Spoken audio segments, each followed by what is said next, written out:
viewpoints and beliefs presented on this program do not necessarily reflect those of the management, the affiliates and broadcast partners, or the sponsors. Listener discretion is advised. Scarefest Radio, the radio you can see.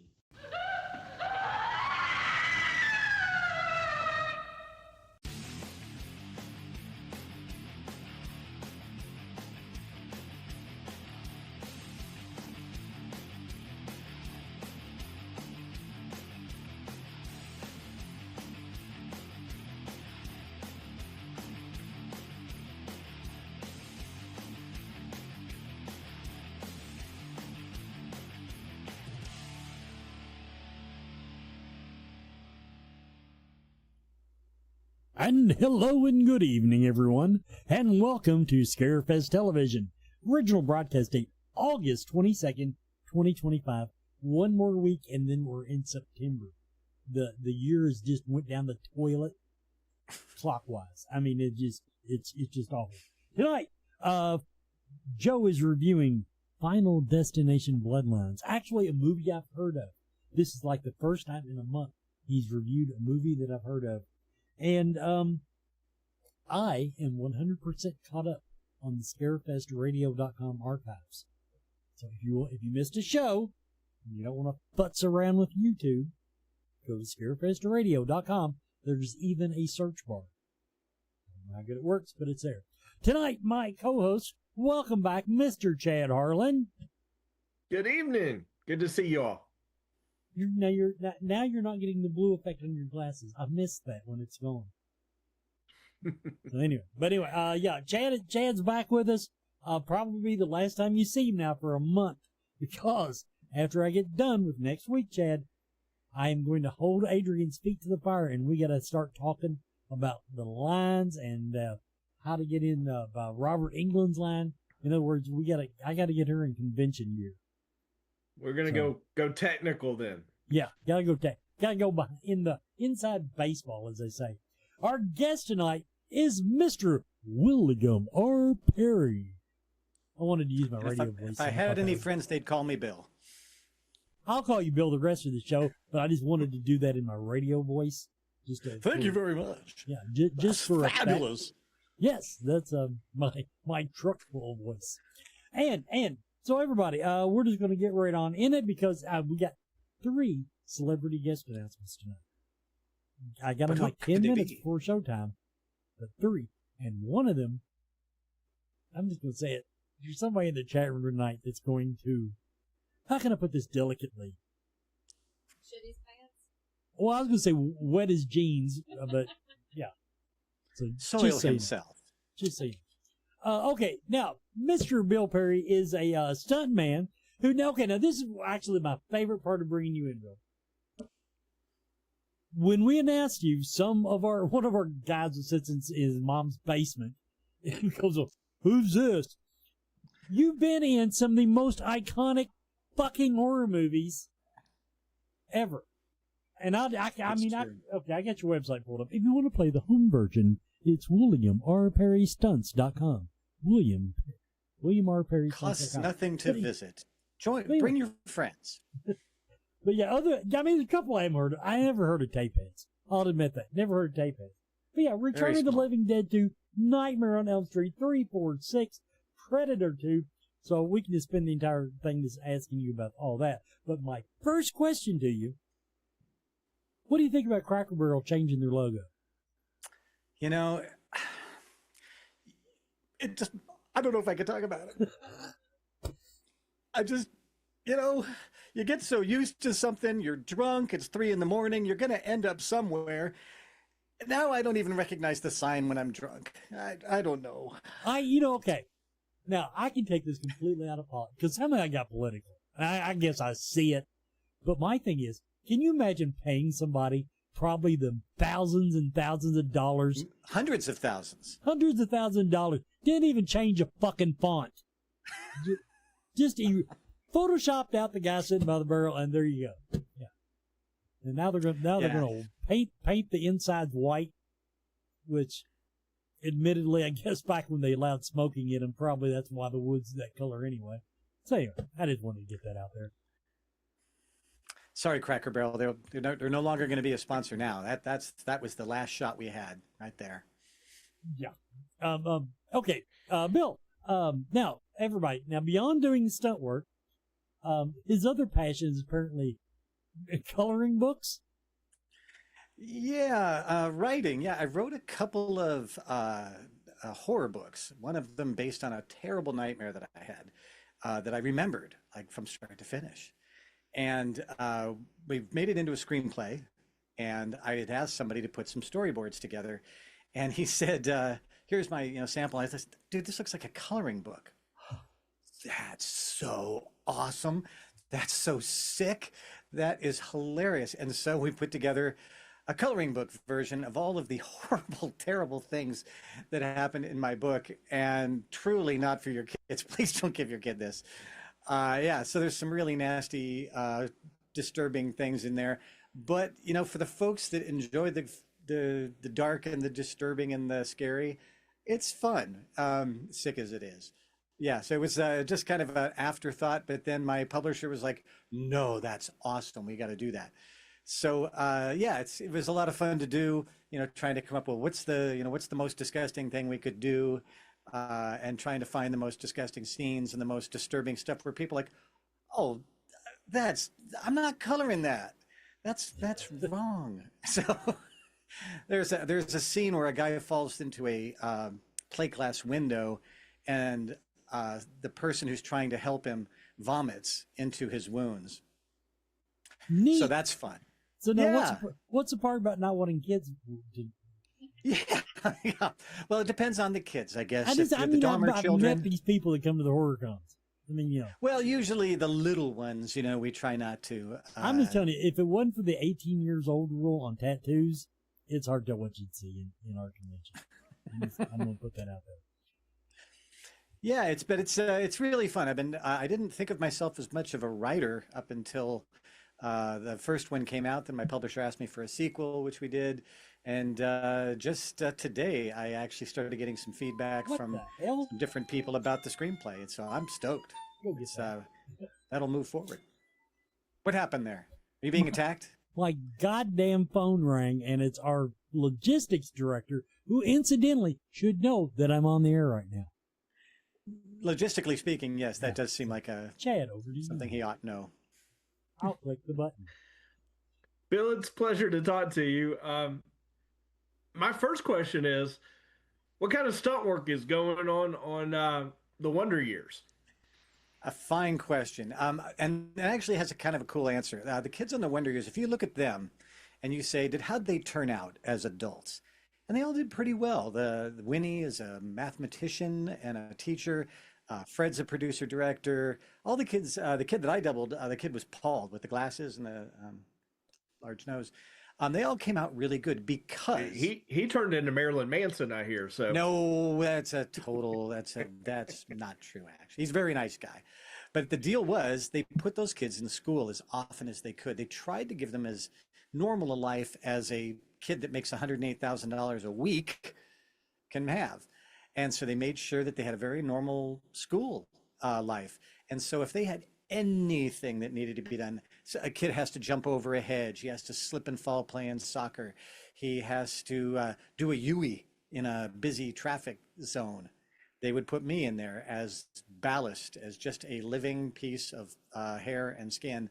And I would sit in the passenger seat, not driving, and they would make sure that the kids could be in school. For the small price of putting me in that seat, they would keep the kids in school all day and make sure that they had a nice, normal, as they could have a life. So those kids really all turned out really well because they were given a chance to grow beyond just being young TV stars. Sometimes that doesn't work out as well. I was going to say that's a refreshing answer compared to a lot of the stories you hear of kids on set. So I try to steer clear of the bad ones. Nobody really wants to hear the bad stuff in the end. They really want to know that it was fun, and it was 99.99% of the time. So for myself, all the kids I dealt with really turned out to be good kids. Unfortunately, some of them did end up having some areas of excess in their life that didn't turn out well, but most of them came out just fine in the long run, as Most of us do. Well, that's great. As you having a better story on that than I expected you to. But yeah, it's funny because the stunts really were quite simple. In fact, I was a passenger so much. One of the things you wouldn't know this, but I'm only 5'6" tall, and I was very skinny at the time. And I had these little girly arms, and so I made a really good double for kids. And anytime there was going to be a kid, they wanted to, protect the kids as best they could. So they'd bring me in. All the other guys that were stuntmen that were my size were like ex-gymnasts. So they had, guns bigger than my legs. And so they didn't make good doubles, and I did. So they would put me in anywhere, everywhere they could. And it was really fun. I mean, I still get residuals on those shows, like the Wonder Years and Star Trek and these things, which I love. And, I look at the work, and my friends say, "You're not a stunt master, you're a passenger master." It's like, hey, it pays the bills, baby. That's right. It was a lot of fun to do. Takes. Yeah, and the kids were great. I mean, I usually worked with, really nice kids who were smart. It's tough to get into this business, even as a kid, and you got to be pretty sharp, and you got to be, a pretty decent artist. I will use that word with the kids, and all the kids I did were really, really nice. I mean, the Coreys, all good. Well, I know you worked on Don't Tell Mom the Babysitter's Dead, and thinking back about that, there's certain scenes in there that were pretty stunt heavy. So yeah, did you have I don't good time remember on that as much about that because my favorite day there, pretty much one of my favorite days ever, Christina Applegate is there. And I sit down to lunch, and she sits down across from me, and I am dumbfounded. She's so pretty. And I just was like, oh my gosh, I don't sit next to girls this pretty at lunch. And she says, "So what do you do?" And she was really interested, and she was really friendly, and asked, how long I was going to be on the show, and was just so, I think everything else was wiped out by that. I think all the blood rushed to another part of my body, and I have no gray matter that retained any of that information. So, but again, it was, kids stuff, driving stuff. A lot of times if there was any sort of car crashes or near misses or any of that stuff, they would bring in a stunt person to do it, even if it was pretty tame. They just wanted to make sure that everybody was as safe as they could be. But yeah, I'm still madly in love with her. Christina, if you're watching, I'm still here. It's very nice to hear that she has a good reputation, because I think we're all in love with her at some point throughout our childhood and young adult life. I'm still waiting for her. I mean, I gave her my number. I expect a call. It could be, if my phone rings, I'm going to take it because it could be her. Yeah, check the missed calls. But we're up on the 15-minute break, so if Wes is there, I'm going to toss it back over to him and let him do our first rounds of commercials. Go to commercial. Are you a fan of horror movies, books, comics, music, and collectibles? Rue Morgue magazine is for you.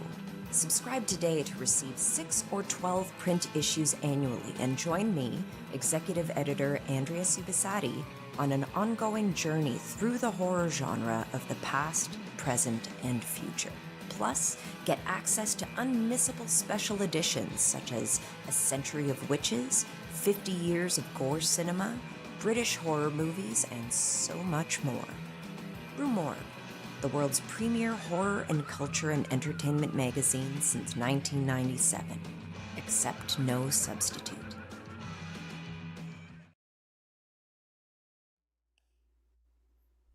And welcome back, everybody, to Scarefest Television. Our guest tonight is Bill Perry, stuntman, actor, author, and I forget what all he says on Facebook. Okay, now, here's a nice, simple question you probably got 1,000 times, but I don't, as many times as I've had stuntmen on the show, I don't think I've ever really asked this. What inspired you to become a stuntman? Because I'm sure all of the job is not as easy as doubling for kids standing in the road. That's true. For me, my height and weight was a big deal. A guy named Tony Caesar. Tony was Wes Craven's stunt coordinator on 18 different films. And he was a good friend of mine. And I was trying to get work as an actor. I was a decent looking kid, pretty solid actor, but I was really struggling to get work. Just because they said, you're just too short. The girls are all 5'8", 5'9", and it's tough. And you know, there's the Michael J. Foxes and the Tom Cruises that aren't too, you know, terribly tall, but they're better looking than I was. So there. So what happened was Tony called me one day and said, "Hey, I got this kid. I'm working with Wes Craven. We're making a TV movie for Disney." Wes did a number of those actually. And so he said, "This kid looks exactly like you. You know, 5'6", 125 pounds, brown hair, brown eyes. You want to do it?" And I said, "What's it pay?" And he goes, "Oh, it's, you know, it's a SAG job. So Screen Actors Guild pay is pretty good." I got my union card, and after it, he said, "You know, there's really not a lot of guys with your, you know, build. Are you any good at anything?" And I said, "Well, I was a martial artist for many, many years. My brother's a 9th degree black belt. We trained for years. Skateboarding, motorcycles, all that stuff." And he's like, "Oh my gosh, this is great." And he says, "How would you like to get jobs without ever auditioning ever again? You know, they're just going to call you. They say, 'Hey, Billy, can you work on Wednesday?' 'Yeah.' 'All right, you're booked.'" And man, that's a big deal. You know, the acting life is very, very complicated, very, very depressing most of the time. The few times you get work, it's, you know, a struggle. And stunts was fun. And, you know, I have this joke that you say, you know, if you tell, you're in Hollywood, you walk into, you know, a pretty girl walks up to you and you say, she says, "What do you do for a living?" You say, "I'm an actor." They go, "Really? What restaurant?" But if you tell them I'm a stuntman, they go, "Oh, Mr. Perry, you're giving me the vapors." You know, and you can hear them. You can just hear their underpants hit the ground. You know, it just happens. They just give you all sorts of street cred you may not have earned, and I needed that at 5'6". So it was really a very fun lifestyle. I would call my buddies and, "Hey, I'm doing a car crash today. Hey, I'm doing a fire burn today. Who can show me how to do that, you know, before Monday?" And we would spend some time. We'd learn how to do some new things, and you'd have the skill by Monday, you know. So it was really, the fun of it was the work. You know, all I ever wanted to be was in movies ever since I was a little kid. And all of a sudden there I was. And I got to do the job that I dreamt of doing since I was, you know, 7 or 8 years old. So it was just the best time ever. And I was getting to do stuff. We did Hook. And in Hook, we're dressed as pirates and we're attacking a big pirate ship. I mean, what 10-year-old kid didn't want to do that? But with real sets, I mean, a boat sitting in water and swinging on ropes, you know, 60 feet up and attacking the thing. It's all the stuff you want to do as a kid, but you know, you're 27 now and you get to do it, and you're getting paid ridiculous sums of money for doing something you would probably have done for free. So I'd say that's probably my inspiration, was just, it was fun, you know, good time. And being in movies is, you know, was just my thing. It's all I ever wanted. Now, I will say, before I go on to the next question, at 5'6", you could go to Tennessee and actually play pro basketball. I just want you to know. Yeah, me and Spud. I've been to Tennessee. If you tried to put a credit card under my jump, the numbers would trip me up. I do not have a great deal of... You can train into that. Anyway, what's the hardest stunt you ever did? What's the hardest as a stuntman now? What is the hardest thing? And you can either say hard to do or hard on your body, however you want to look at it. Ooh, those are both good. The hardest thing you ever did? I would say the hardest thing on my body, Nightmare on Elm Street 6, the very opening sequence. John Doe's having a nightmare, and it's like a Wizard of Oz. And so the house is getting spun and it gets dropped right in front of Freddy's house. He falls out the window and lands on the ground, and then he runs up to Freddy's door.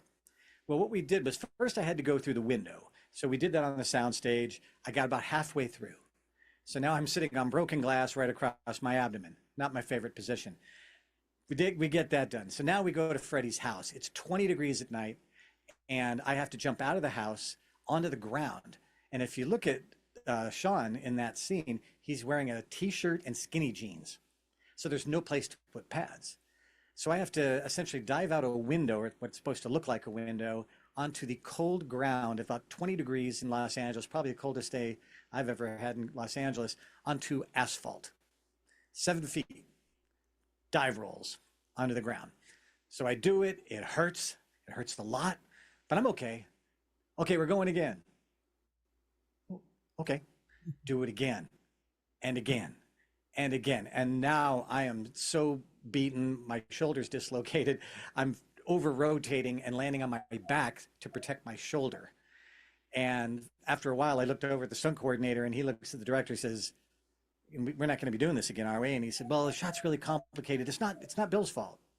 And he said, "Yeah, but it hurts every time." And he's like, "Well, it's complicated. Can you do another?" And he says, "I'll tell you after each one if you can do another." And I went home. I looked like somebody had put me in a garbage disposal. I was bloody. I was beaten. I get home. I'm just black from the wrist down to the ribs. And my wife looks at me and she says, "Honey, are you okay?" And I said, "It's okay. I'm all right." I said, "If I was a football player, I came home like this, she'd be, hey, that's the job, honey." And she said, "No, this is unfair. They shouldn't do this to you. You can't do this." I said, "I made $8,000 tonight." She goes, "We're getting a new couch." And we moved on. But yeah, that was one of those things where I for a scene that was so brief. I mean, you see it in the film. It's hard to even tell what happened. But it hurt, and it hurt a lot. And it was a very simple thing, but doing stunts without pads, without, anything to sort of protect you is pretty rare. And they just imagine that as the stunt person, you're just durable. And so, not the most dangerous one, but in the end, the one that I think I probably still have. I mean, my shoulder never completely healed, and I have a rib down here that's actually not connected. It broke, and it never did heal back. So every time I take a deep breath, it makes this weird thud sound. So kind of one of those things where, yeah, I got a little, little souvenir of that evening. But I can't speak to the rib, but I can tell you that shoulder will haunt you for years. I know that for a fact. Chad, I am there. On that? What's the hardest one? That was the hardest one on your body. So what was the hardest one to actually pull off? The hardest one, there's a movie called License to Drive. Same kids from Lost Boys, the two Coreys. I had to go out the window of a moving school bus. And so I got to go out the window, and they've got cameras facing up. They got cameras on both sides. So I had to go through the window, do a half a flip, and then kind of do like a judo slap on a vehicle that was following us. And as I went through the window, candy glass is very sharp. It's not real brittle. I mean, it's real brittle, but it's not. But it just breaks off. Well, a big hunk of it went into my arm right here, and I'm, just like you kind of see in the movies. And they said, "We're going again." And so a good friend of mine, a guy named Lee Waddell, was Ghostface in Scream, among other things. He's also an EMT. He came over and he crazy glued my arm back together so we could go again. And as I did it afterward, I thought, I could have bought it there.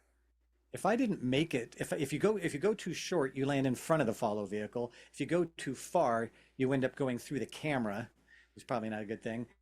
And so in the moment, I remember being very, very nervous about getting it right, but also not wanting to be run over by a school bus. Safety tip, don't be run over by a school bus. So that was one of those ones where at the end of it, I was proud of the work, and it did come out well. It looks good on camera, and it's kind of the opening scene of the film as well. So I look back at that when anytime it's on TV, I go, "That was me." So pretty proud of that one. Most of the stuff I did was pretty tame stuff, just because of, who I was doubling. But here and there we got into some things where, getting lit on fire is no fun. It's pretty dangerous stuff. But I would say that was the one where I thought, technically speaking, yeah, if I'd blown that could have been bad. Looking back, what skills did you bring to? Because you said you kind of stumbled upon the stunt double Yeah, role. very much. What skills did you have from other places that really helped you promulgate that? Well, I'll tell you, when you walk up to a stunt coordinator and you hand them a resume and you say, here's who I am, they assume you can do almost anything. I mean, there's some specialties that people do. But, I had martial arts experience, skateboarding, motorcycles, bicycles, skiing, kind of a lot of that stuff. I wasn't a rodeo guy like a lot of the other guys that I met. But really, I tell people that the best skill I had was my ability to sell myself, to make sure that I was, firm handshake, look in the eye, and, show them that I was willing to work and willing to do whatever they needed me to do, that I was going to be on time, I was going to hit my marks, I was going to be ready when I needed to be ready. A gentleman asked me one time, he says, "Oh, I could do this. I'm fearless." That's not a good thing to be.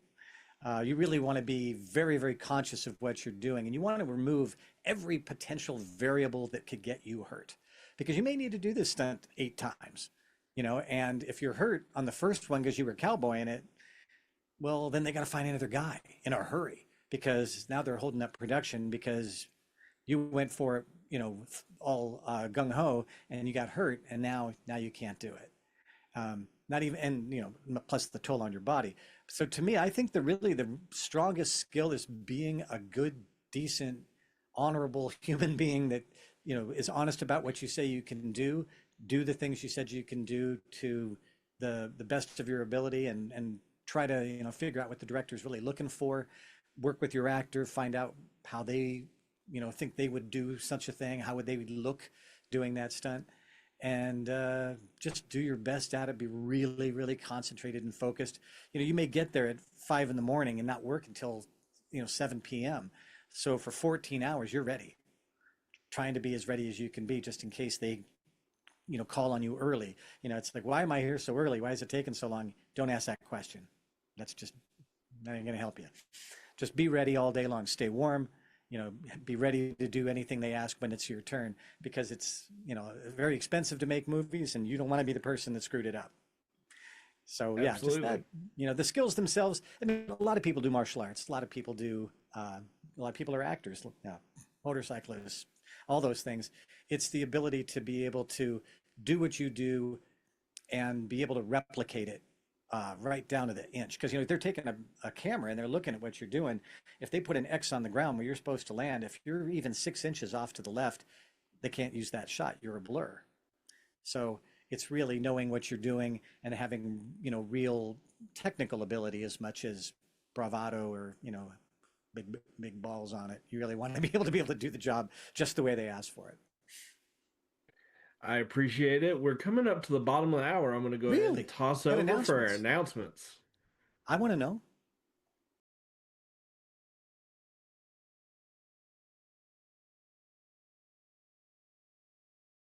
And Paul was in the Friday the 13th movies, Part 2. Part 3. His name was Jason, and there. Jake's melting down.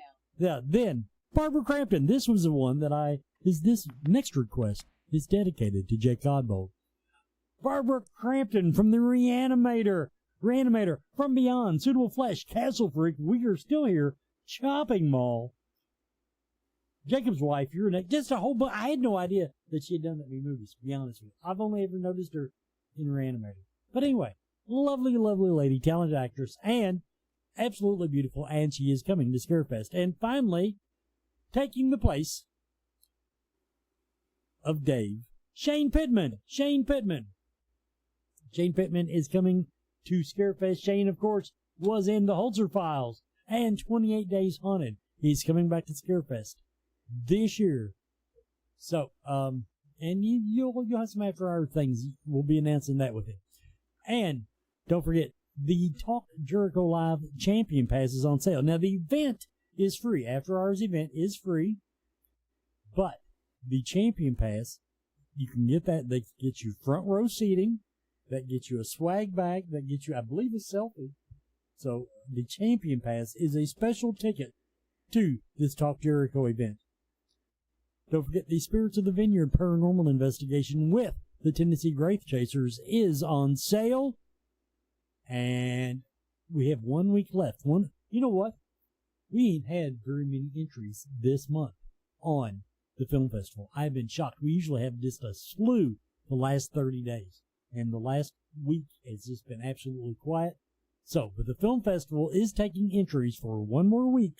So if you know somebody who is trying to finish it up, tell them tie up the ends and get it in. The Scarefest Weekend Film Festival, we start doing the math on it first week of September. And tomorrow I will be at Rewind Time. Saturday, August 23rd, that is tomorrow, 11 a.m. to 6 p.m., which to me is 1 hour too long, but we'll discuss that some other time. Anyway, Rewind Time Toy and Collectible Show, Adrian's Little Pet Project, Unique Finds, Vintage Toys, Collectibles, Funko Pops, Sports Memorabilia, Stamps, Pokemon, Masters of the Universe, because apparently I'm the only person in the United States that doesn't know what MOTU stands for. Star Wars, Barbie, Diecast. I'll be there doing really bad tarot card readings, and I'm taking a bunch of my old board games. So you can actually have part of my childhood as a souvenir. I'll autograph it free if you buy it. That's how good of a person I am. And tonight, after you get done watching Scarefest TV, look on YouTube, do at Fear the Talking Heads, but Barbara Jane has her little special guest tonight.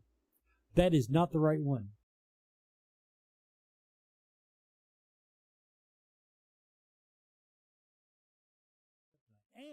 And finally, don't forget, go ahead and mark your calendars next month.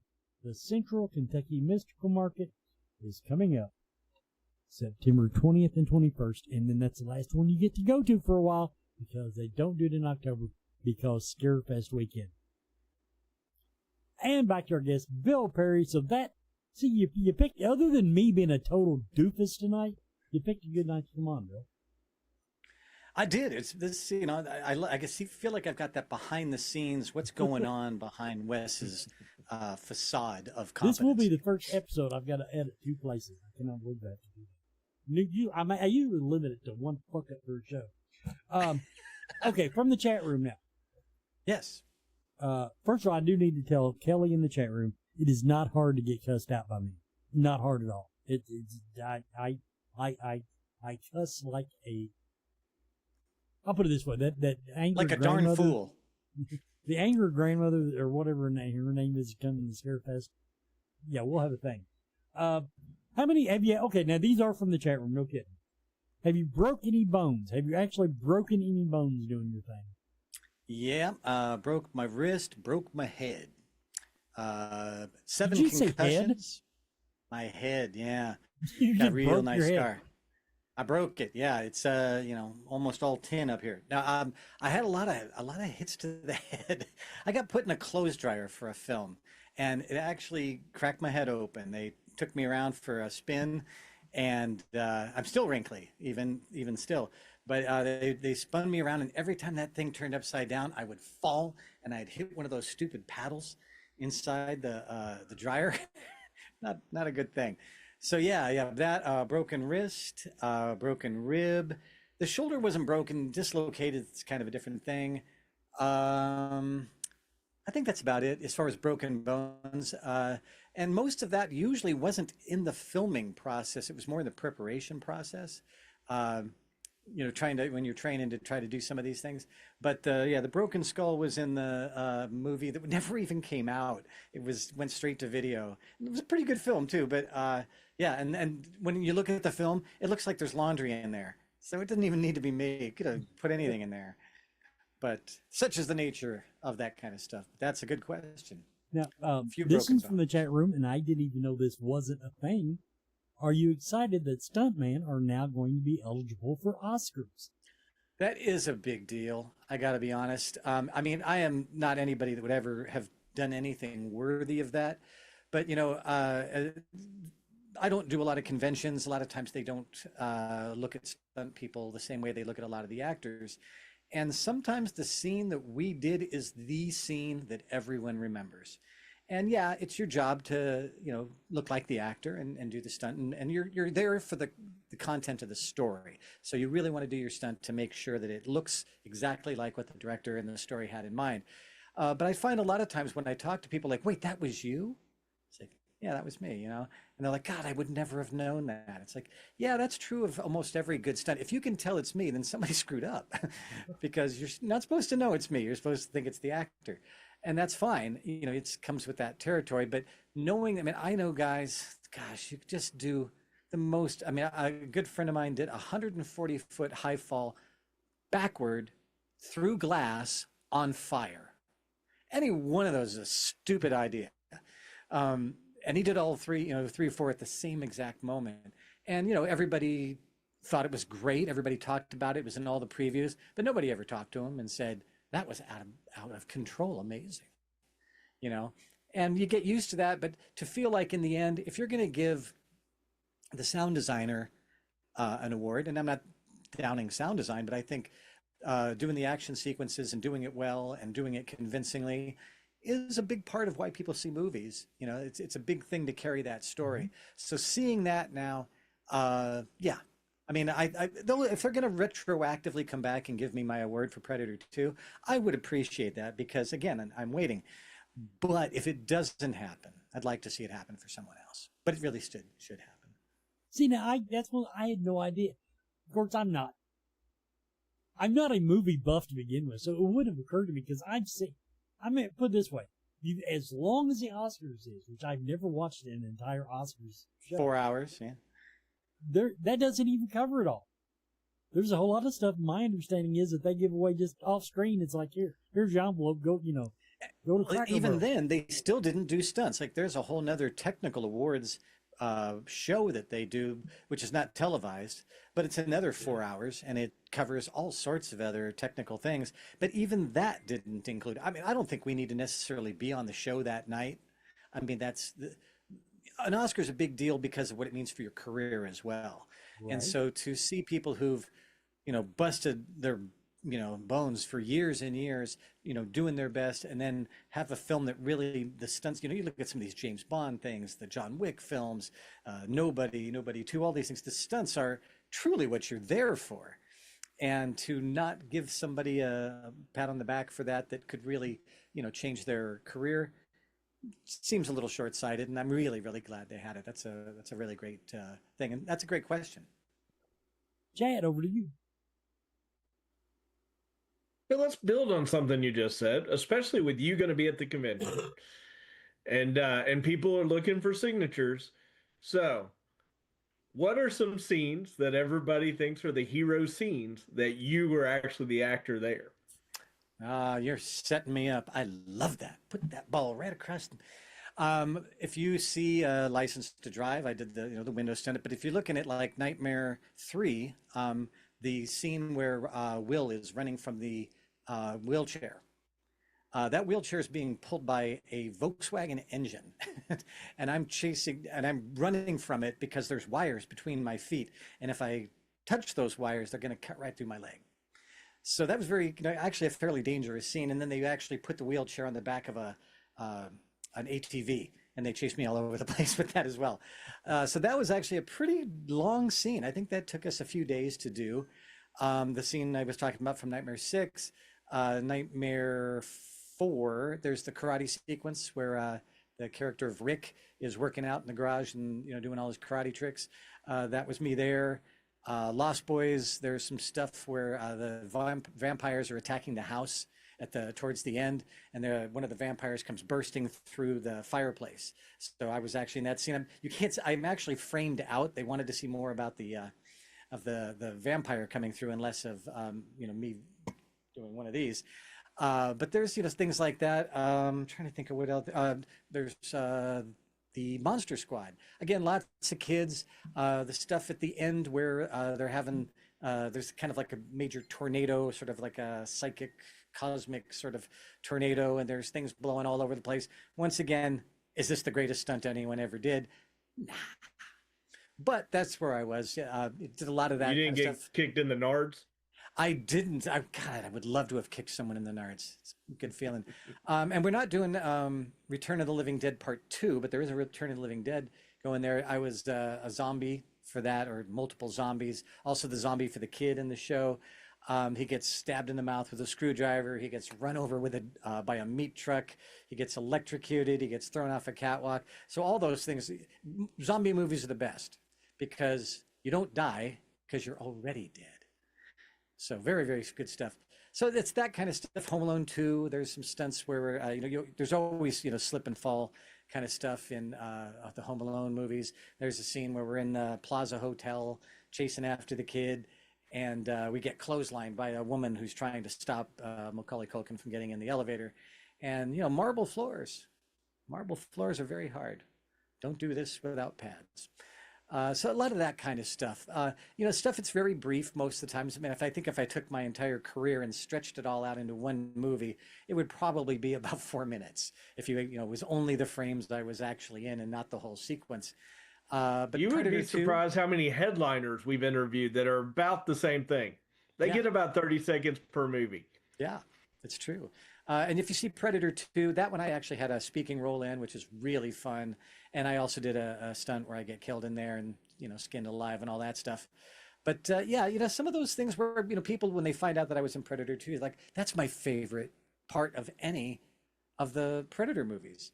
And that's awesome to hear. I love that they liked that. And a lot of people say the wheelchair was their favorite part of Nightmare 3. And so when you find out that you're like, a favorite, and then that's their favorite film, and they say, what's your favorite part? Like, oh, the wheelchair. Oh, the subway gang scene. It's like, that was me. And that feels good. It's good to know that somebody really remembers that film. And I mean, some of these films are 35 years old plus. The fact that they remember and that scene stuck out to them and it's part of what made the film, great for them. That's an awesome feeling. So I'm sure you're going to hear that quite a bit. I'm so looking forward to this show. I can't even tell you. I have talked to so many people, some of the people I'm sure in the chat room. I'm making up friendship bracelets. I'm having a little coloring contest where, I've got some pictures on my site or on Instagram. If you color the picture and you win, you get not only the golden barbecue fork, which makes sense when you know the story, but you also get tickets to Scarefest. So, awesome. I am just all about Scarefest. I've been having the most fun talking to the people in the chat rooms, talking to the people in the Facebook fans. They're just the kindest, friendliest people I've ever met anywhere. And I've been looking forward to this. I'm jonesing for it. I'm literally counting the days. I think we're 55 days away. Don't say horrible, nasty things like that to a bunch of people who have to get ready for it. Yes, I get the quarter hour. I'm sorry? We're at the quarter hour. We're going to toss it over to our last break. And I believe we might have Bonehead Weekly coming up. Hey, Scarefest, this is Joe Lewis of Bonehead Weekly with this week's review. Some of you love the Final Destination movies. I get it. I completely comprehend. Jeffrey Reddick, who wrote them, is from Breathitt County, Kentucky. Been on the show, been on Bonehead. I like parts of them, but for the most part, they've never really been my cup of tea. To me, they're just another version of torture porn. It's a neat, nifty idea with some really great sequences. I always remember the train or the truck sequence in part 2. Lots of those, but if you ask me the plot lines of any of them, in fact, I had to Google how many there were before Final Destination Bloodlines. Watching the opening of this, which was recommended to me by a friend who liked it a lot, and I liked it too. I do. This week's movie, I enjoyed it. The opening sequence, so good, so well made. Problem is, with a lot of these movies, then you go to the movie, and it's like, and then you kind of get into it. To me, hey, there's a cat. To me, these aren't really, they are horror films, but this to me is a comedy. I laughed quite a bit because it's quit, Ash. You're not in this video. To me, this is a comedy for the most part. Kind of like Weapons is kind of a comedy. You're not really scared, are you, of any of these Final Destination movies? You don't really get terrified. You want to see somebody get murdered in some sort of grotesque, creative kill. That's what you're there for. However you do it, however you get it, that's how you're getting your rocks off. I understand it. Does this movie deliver on that? Yes. Also has the last performance of the late great Tony Todd, who was such a nice person to me when I met him a couple of times, and had a great personality, wonderful storyteller, delivers a really good performance at his one scene here. I wish there was more. In fact, the only big thing I can the only kind of rock I can throw with this movie is the casting. Most of the cast is fine, forgettable. The lead, totally forgettable. Some of the supporting players are much better. The people in the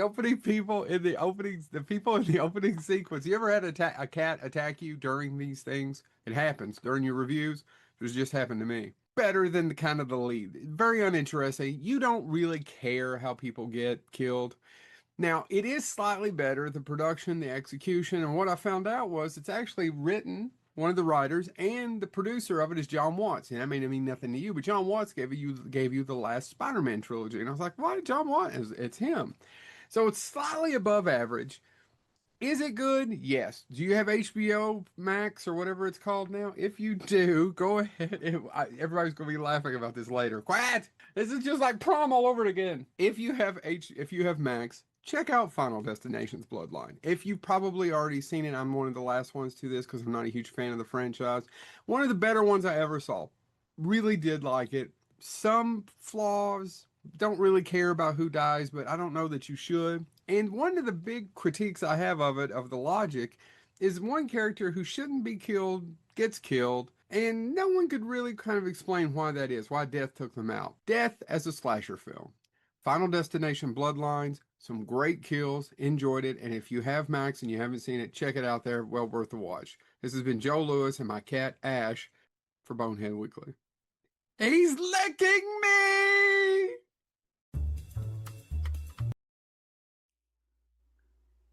And welcome back, everybody. The cat has to be a part so of good. That. Yeah, I always thought of him as evil mastermind, and now he's got the cat to go with it.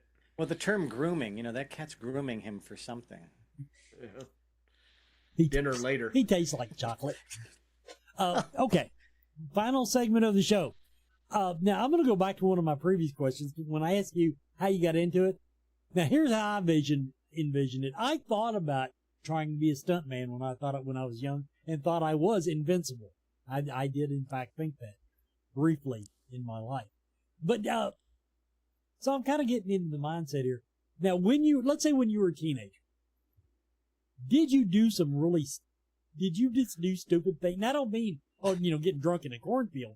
I'm talking about, I once dived off just to prove I can do it. I was on stage. I was doing a play. Big, regulation size stage, 5 foot off the ground. I did a dive into the chairs to prove I could do it. Did you do shit like that? Oh, yeah. There's a place out here, this place called the Arboretum, and it's like a massive park. And they had these whole Japanese and Chinese pagoda kind of things.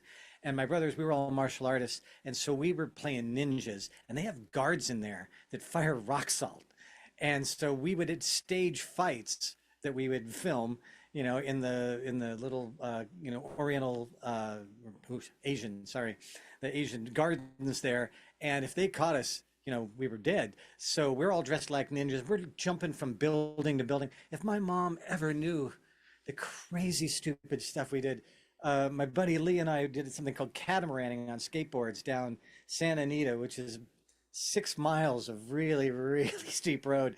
And we just padded up and just went as fast as we could until we hit a curb and devastated ourselves. But yeah, my whole life was stupid stuff like that. I think there's a different mindset back then. Now people want you to, they want to tell the kids, no, you could get hurt doing that. My mom's like, well, you get hurt. That's, your skull. You'll learn. It's your noggin, and if you want to treat it that way, go ahead. But yeah, I think that was a big part of it. I think, again, not so much bravado as I probably won't get hurt doing that. Yeah. Nah, we'll be fine. So yeah, we did a lot of stupid stuff. I mean, almost always pretty much confined to stupid stuff. Taking a Stingray bicycle and seeing if you could jump over the car. Yeah, what's the worst that could happen? So many bad things, but not often enough that it stopped me from doing it. Fair enough. Did we get anything else from the chat room here? And I just want to say, I was telling during the break, I am so looking forward to meeting the people at this show. The people that are out in the audience right now and people who've been reaching out to me and talking through the chat are just so much fun. And I cannot wait. I hope that they'll join my little coloring book contest. I hope they'll come by and see me. I'm doing the friendship bracelets and all that stuff. I am embracing Scarefest 100%. I just cannot wait for this show. And everybody's been so friendly, like nothing else I've ever seen. Never in my life has anybody ever been this friendly right off the bat. For somebody they never even met before. They didn't even know, was in the movies. So just couldn't be happier to be there. Well, I will say, by and large, horror fans are just a special breed of people. Absolutely. Now, I've gone to Comic-Cons, and I love Comic-Cons, but it is a different vibe. Now, very much. We talk a about quick story. Show. Even we get the troll in Mom's basement every now and then. But now, from the chat room, I do want to get this one in. You've got your list of books on your website, WilliamRPerryStunts.com. Yes. But I don't see any of these that look to me like, have you thought about doing a memoir of your career? I do get that question from time to time. I did a bunch of films with Wes. I was Wes Craven's web developer. I went on tour with Michael Jackson for a summer. All of these crazy, kind of adventures. But it's hard to do it when it's you, because it just sounds like you're bragging, and it's tough to write things about like, well, this is what happened, and not try to sensationalize it because it was fun. So I don't want to overdo it. I don't want to underdo it. I don't want to make like it wasn't a big deal when it was for me. So I think about it, but it's a kind of a tough one to do. You want to be humble, but you want to give them all the gory details. So yeah, it's a good question. Now that I am writing, I think about it more often, and I think, well, I'll just have to try to put together a little outline of what I would say, and if it's awful and pretentious, then I'll pass.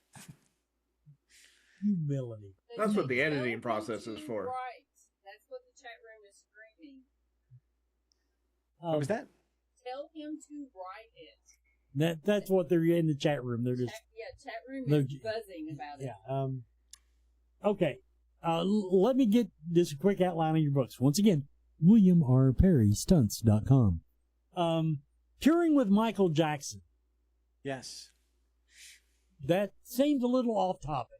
I'm just going to put that out there. There was a stunt in the show. It's on YouTube if you ever want to go look for it. Look for the show done in Romania. The final night of the tour, Michael flies out of the stadium with a rocket on his back, or so it would appear. We had a little magic trick that we did where we replaced Michael with a stuntman, and I'm out there kind of part of the magic trick, and I'm making sure that the rocket gets safely off, because it is a real rocket. It's that old Bell rocket belt that you see from the 70s. It's the exact same one.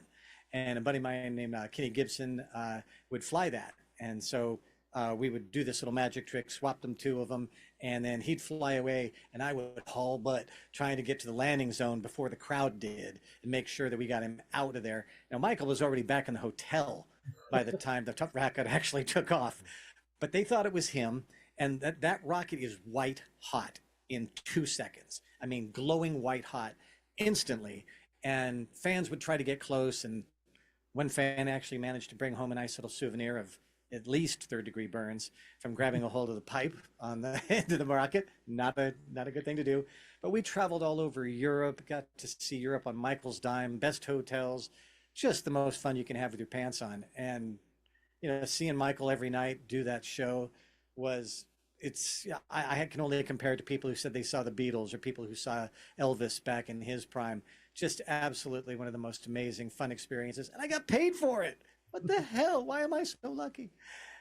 Just good stuff. So yeah, like I said, if you go to the site, you'll see all sorts of things that go on there. The site is sort of my, here's who I am if you care, and if you want to hear some fun stories, they're there. But yeah, just blessed beyond any humans. Nobody deserves as much luck as I've had. Just crazy fun. Now then, on your novelettes, I think it's a made-up word, just going to let you know. No, they're very feminine. There's the novel and the novelette, which is the female counterpart. By His Hand, a novelette by William R. Perry. And this is available at William R. Perry Stunts. And if you get the audiobook, you hear my dulcet tones saying it. It's pretty effed up, I got to be honest. Every time people read it, they're like, I'm not eating with you anymore. How do you even talk about the stuff that you talk about in that book? It's terrible. It's horrible things. You're funny, but now I think you're funny. And I wrote a sequel to it, and now there's a screenplay. We're in pre-production right now, talking to some really amazing people about making this into a film, which it wasn't even a dream to be a dream come true, but it is there now. And so excited. It's so much fun. It's just, again, one of those blessings you go, geez, why me? But the book is good. The book is scary. If you like it's not as much horror and gore as it is disturbing. I like the term unsettling or unnerving, because when people read it, they're like, dude, that's fucked up. It's like, thank you. I guess you enjoyed it. So it's, yeah, like I say, it's available for $1 on on Amazon. So if you want to hear like a very spooky story that will traumatize you for $1, go on there and get it. I get 18 cents of that. So I'm not doing it for the money. I really just like traumatizing strangers. They are already asking in the chat room, will you have any of your books? Oh, yeah. Yeah, I've got a stack of those. In fact, I'll have the coloring books. The coloring books come in 3 days. So I'll have those there. People are going to look at those and go, oh, dude. Yeah, and I love that reaction. I just love when people go, oh. You're underestimating this crowd. Well, no. I mean, it's even this crowd, I have to say. My horror friends are like, man, you didn't have to do that. And my friends, I told you this from a nightmare. Some of my friends have said, wait, am I Emerson? I'm like, yeah. And he's like, you did me wrong, dude. That's not cool. And there's a scene where a bunch of people get poisoned, and I had to bring snack one day, and I brought the snack that they all ate in the story. And they're like, I'm not touching this. And I'm like, it's a book. And they're like, yeah, but it would be like you just to put, salmonella in it just for the laugh. It's like, yeah, I'd probably do that. You're probably right. Now, I do want to close the show. Tell everybody about Scarefest 17 and William Perry present the By His Hand Coloring Contest. Yes, By His Hand Coloring Contest. If you go to Webb's Craven, that's my online thing, I'll post about it again tonight, but there's just a couple pictures, and you don't have to buy anything, it's free. There's a couple of pictures there. Pick one, color it, take a picture with your phone, and reply back to me. There's going to be a golden barbecue fork trophy, and you get 2 free tickets to Scarefest. It's going to be so much fun. And again, it costs nothing. I'm not making anything on this. I just want to encourage people to come to the show. It's going to be a great time, and I can't wait to meet people. I can't wait to see you all and hang out with all my old castmates. But do the contest. I've had so few. I mean, really, right now, you got a pretty good shot at winning it. If you just, you got probably a 1 in a dozen shot right now. But Ruh-roh. There we go. You froze. Okay, you're back. You froze up. Oh, I'm sorry. What did you miss? No, actually, I don't think we missed anything. Once again, though, tell them where to go to find the info they need to do the color. I want to blow you away. You can go to popular this show is. Go to WRPerryStunts.com. You'll see all the rules and the pictures there. You can download everything, all the rules, how it happens. So go there, but I'll also post about it on Instagram and Facebook if you follow me. And I'll tag Scarefest fans so that they'll have it as well. There you go. And everybody, I'll just say, if you've already got your tickets, you can bring a friend. Damn straight. Bring all the people you can.